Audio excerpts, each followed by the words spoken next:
The stage is yours. We really had you hanging, didn't we? We left you hanging on that one. That's all right. There you go, brother. Friends, thank you. All right, show of hands. Who has died before?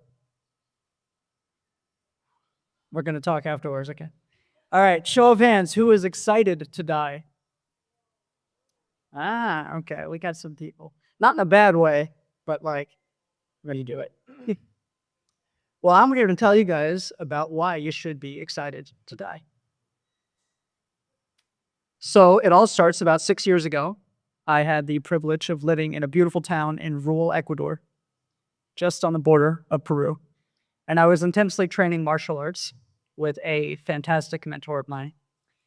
And anybody that's ever trained martial arts knows that when you're sparring with somebody, a lot of the times there's going to be a moment in time when you have the death blow.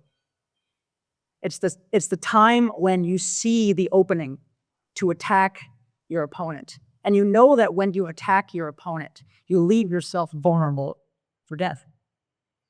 In the ancient Japanese tradition, when you drew your sword, that was the time that either your opponent died or you died. There was no other option. That was the death blow. And when I was training a lot, I was feeling this fear of ultimately representing dying, that vulnerability to die.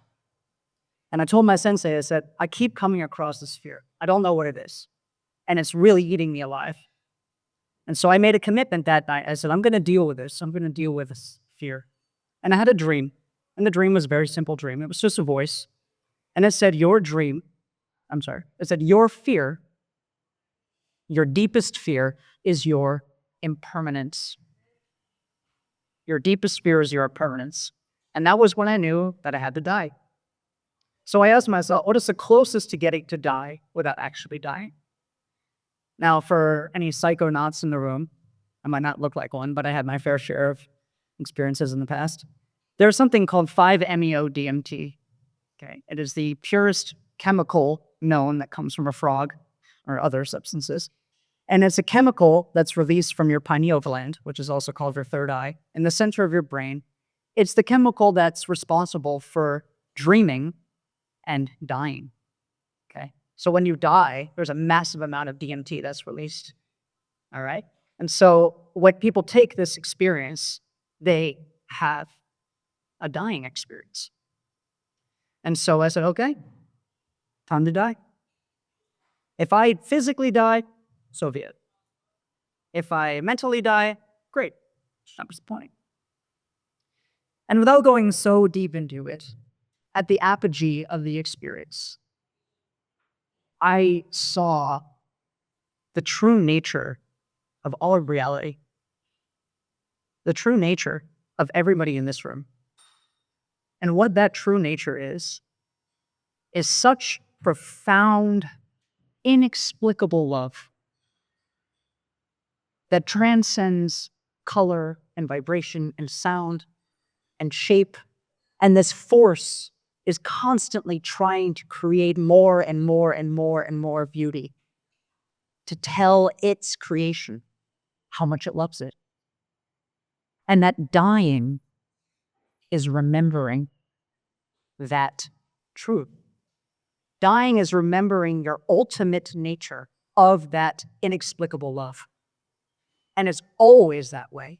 You come from that source, you indwell within that source, and ultimately you return to that source.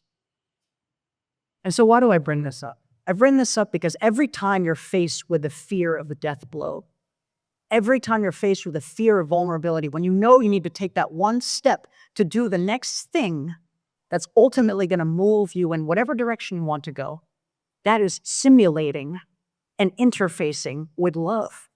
Because you're killing a part of yourself to let more love in. You're killing a part of your limitations to let the truth of who you are in, which is more creation and more love and more expansion. So what does a death blow look like on a very practical level? It means starting that business. It means traveling to that your country. It means asking that cute girl out. It means asking for that business line of credit. It means working with that mentor that you've been putting on for years. Ultimately, that one thing that you know that could end your ego, puts you in that state of fear, is ultimately the next step you're going to go to. And ultimately, at the end of your life, when you come to the realization of your imminent demise, just know that it is love and there's nothing to fear. Ever. Thank you. Wow, that was deep, man. Thank you.